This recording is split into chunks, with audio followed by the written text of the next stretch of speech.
بسم الله الرحمن الرحيم. الحمد لله الذي خلقنا ورزقنا وهدانا ومن جزيل نعمائه منحنا وأعطانا، نحمده تعالى ونشكره على ما خصنا من دون الناس واصطفانا، ومن سائر الأمم اختارنا واجتبانا.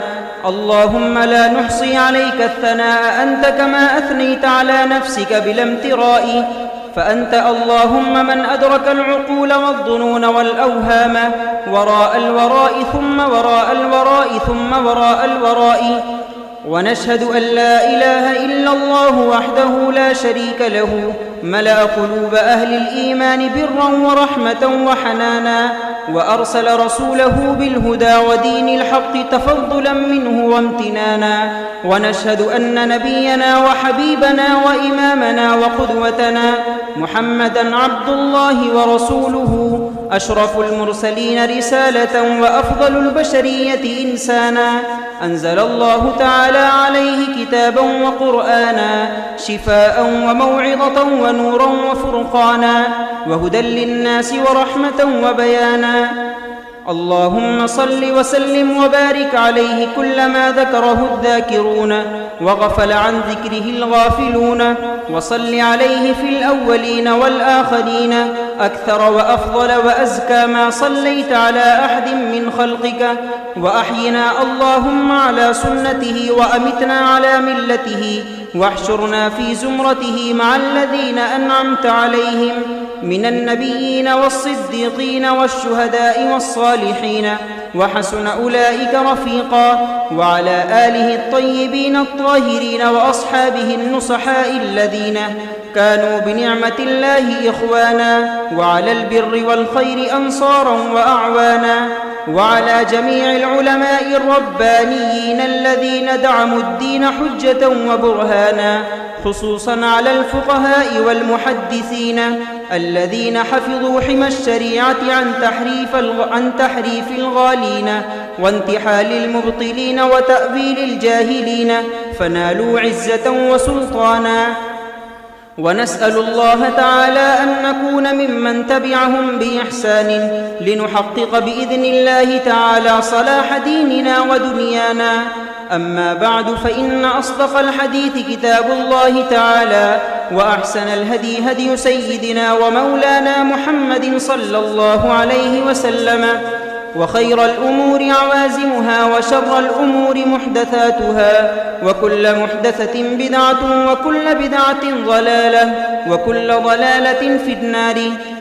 حدثنا فضيلة الشيخ الأستاذ المفتي محمد سلمان المنصور فري، حفظكم الله تعالى ورعاكم في الدارين، يقول حدثنا الأستاذ العلامة الشيخ سعيد أحمد البالنبوري: قرأت سنن الترمذي على العلامة الكبير الشيخ محمد إبراهيم البليابي، وهو قرأ على شيخ الهند محمود حسن الدوبندي، وهو قرأ على قاسم العلوم والخيرات محمد قاسم النانوتبي، وهو قرأ على الشيخ عبد الغني المجددي، وهو يروي السنن عن شيخه محمد إسحاق الدهلبي رحمهم الله تعالى.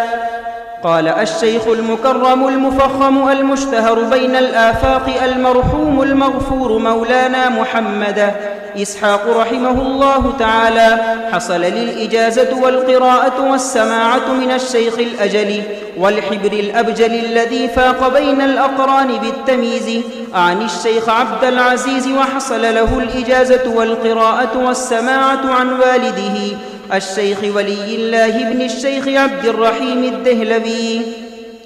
وقال الشيخ ولي الله: أخبرنا به الشيخ أبو طاهر المدني عن أبيه الشيخ إبراهيم الكردي عن الشيخ المزاحي عن الشهاب أحمد السبكي عن الشيخ النجم الغيطي عن الزين زكريا عن العز عبد الرحيم عن الشيخ عمر المراغي عن الفخر بن البخاري عن عمر بن طبرزد البغدادي قال: أخبرنا الشيخ أبو الفتح عبد الملك بن أبي القاسم عبد الله بن أبي سهل الهروي الكروخي في العشر الأول من ذي الحجة سنة 47 و500 بمكة، شرفها الله تبارك وتعالى وأنا أسمع، قال أنا القاضي الزاهد أبو عامر محمود بن قاسم بن محمد الأزدي رحمه الله تعالى قراءة عليه وأنا أسمع في ربيع الأول من سنة 82 و400. قال الكروخي وأخبرنا الشيخ أبو نصر عبد العزيز بن محمد بن علي بن إبراهيم الترياقي والشيخ أبو بكر أحمد بن عبد الصمد بن أبي الفضل ابن أبي حامد الغورجي قراءة عليهما وأنا أسمع في ربيع الآخر من سنة 81 و400. قالوا أخبرنا أبو محمد عبد الجبار بن محمد بن عبد الله ابن أبي الجراح الجراحي المروزي المرزباني قراءة عليه أخبرنا أبو العباس محمد بن أحمد بن محبوب بن فضيل المحبوبي المروزي فأقر به الشيخ الثقة الأمين الحافظ الحجة أبو عيسى محمد بن عيسى بن سورة بن موسى الترمذي رحمه الله تعالى. نفعنا الله تعالى بعلومهم وعلومكم أجمعين آمين يا رب العالمين. أنه قال: باب ما جاء في ترقيع الثوب. ترقیع الثوب کپڑے میں پیوند لگانا. Thanks for watching. Don't forget to like, comment, share and subscribe to Al Wahid channel.